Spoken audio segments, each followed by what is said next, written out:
Alright, so once you have logged into Scratch, this should be exactly what you are looking at.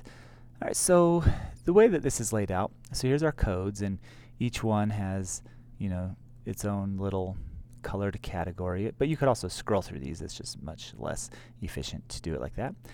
Here's where we will do our costumes, and sounds are right here.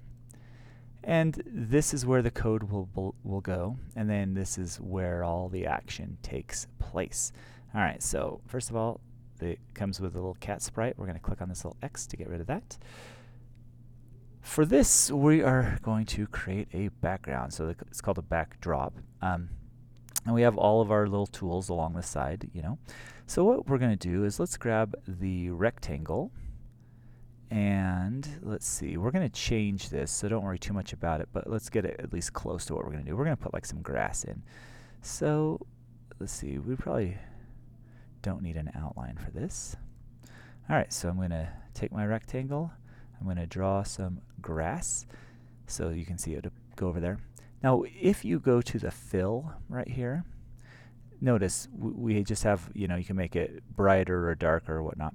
But if we go to the paint can, and then we go to the fill, now we could do a gradient.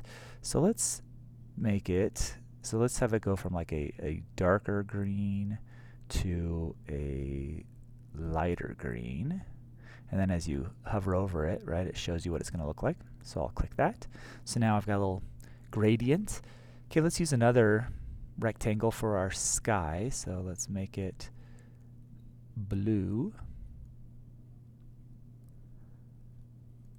Alright, so draw your rectangle, and I didn't quite get it all the way, so I'm just going to do that. And let's put a gradient on that. So instead of going to a green, let's go just to like a really light blue. Perfect. Alright, we got our little backdrop here. Okay, so now we can go back to code. So here's where we'll be able to do some things. Alright, so let's create some sprites. So this is where we name our sprite. Here will be the location. So if we hover over this, adding a sprite, we can upload our own. We can just have random, which we don't want. We can paint, or we can use the gallery. And this will be on our next assignments. Today we're going to draw ours because we're going to use initials. So paint, and now we're back over here. So I'm going to use the paintbrush, and I'm going to do 10. I kind of want it to be, well, let's make it a little bit bigger. 15. Alright, so we're going to draw your first initial. So pick what color you want that to be. And let's see, so mine's an A. You want to kind of do it in the middle. We can make it smaller, so if you want to draw big, that's fine. Kind of makes it a little easier. I'm definitely not an artist. Okay, and I'm going to use my paint can, and maybe I'll just do like a lighter pink inside there. Okay, so I've got my A, and if I use my select tool, just kind of drag over this, I can make it smaller and then bring it back into the middle. Alright, so you can see over here that that's our A. So I'm going to name this A, and I'm also going to move it to where I want it to be. Alright, let's add another sprite we're going to draw. You hopefully have 3 initials because that's what we need. So let's see. Going to use paint again. Yeah, purple works. Okay, so now I have to figure out how to do an S. Alright. Okay, there are better S's in the world, but this one is mine. Okay, I'm going to fill it up with a lighter purple. And then I'm going to make it a little smaller, move it into the middle.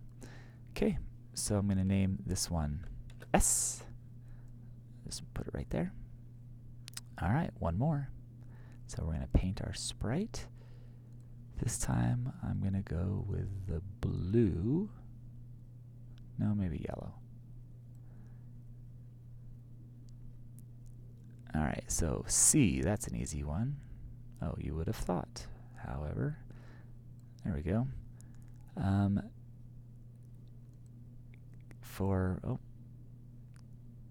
Let me click on my paint can. I don't want to go too much lighter, but we'll do that. Okay, and then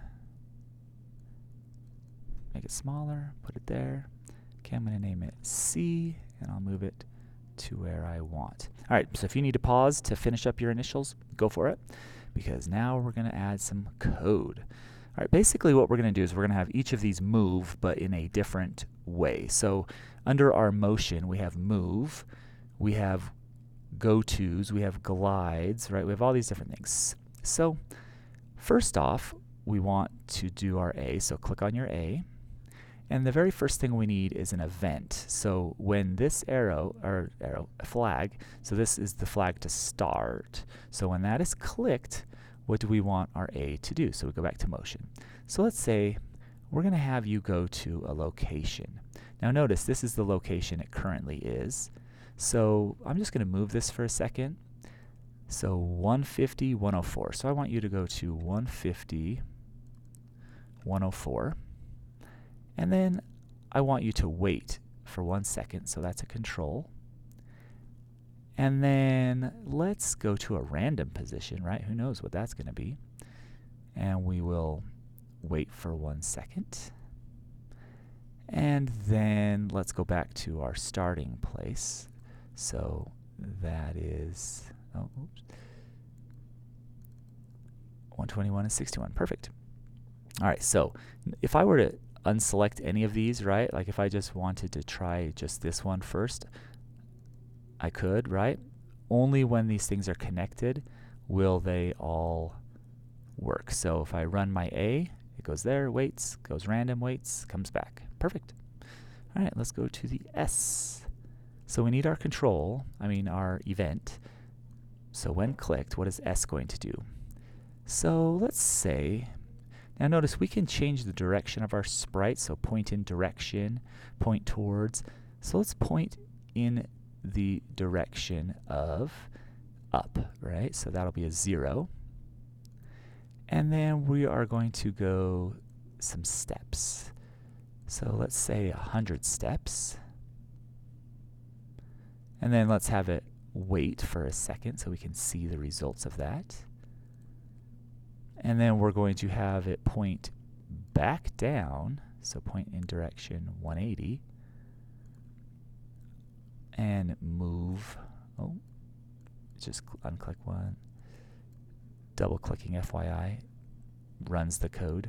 We'll fix that, don't worry.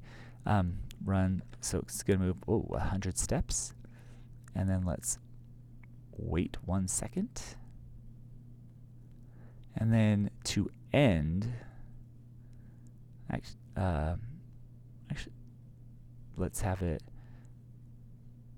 point back to the right where it started. All right, so let's see if we can do this. All right, so its starting place, right, was higher because I accidentally double-clicked it, but that got it back to pointing to 90, so now let's try it. So it goes up, moves around, it's back. Okay, there's our S. Let's do our C now. All right, we need our event when the flag is clicked. This time we're going to do some gliding. So glide for 1 second to, so this is where it starts. So let's glide to that. So minus 125. See, I'm just grabbing the coordinates down here. And 107. Okay, I'm going to put this back over here. And let's have it wait for 1 second. And then let's have it glide to a random position. And wait 1 second. And then let's have it glide back to our starting place. So 182.51, that's already in there. All right, so if I push this, now they're all doing their own little things, right? That is going to be your assignment, to make your name dance. So let me name this. So this will be example dance. Now when it's time to share it with me, right? That's what you got to do. You need to share it. And then it'll take you back to here, and then you can copy the link, or you can just grab it from the URL, and then that will be the public one that I can use. If you need to ever find your stuff under your name, you go to My Stuff, and you got a bunch of things, and so you can just click on the one you need. And if you haven't shared it at that point, you'd be able to share it and then copy the link, but I've already shared it, so you'd submit that to Canvas. All right, have fun playing with Scratch.